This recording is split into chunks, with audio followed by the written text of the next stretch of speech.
before we get into the aftermath of, how the media is twisting the narrative on this beheading, just walk us through this tragic sequence of events that led to the murder of this young boy in Aleppo.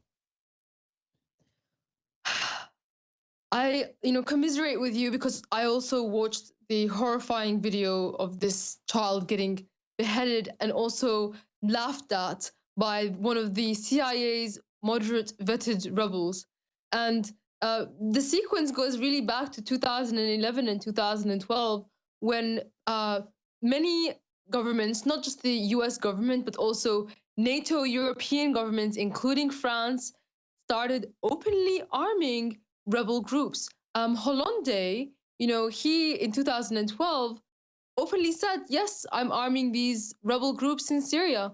The CIA, apparently this particular group that did this beheading was CIA trained.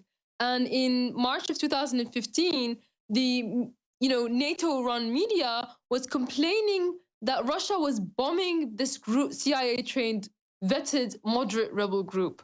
And the most interesting thing, in these last 3 years is that they've been telling us that there's moderates and there's terrorists. There's the moderate rebels that they're arming, which are vetted and very nice. And then there's the terrible, terrible ISIS and Al-Qaeda, which every single massacre, though of course ISIS and Al-Qaeda commit numerous massacres and acts of terrorism, but every single one, they're just waved off as acts of ISIS, but not protected moderates.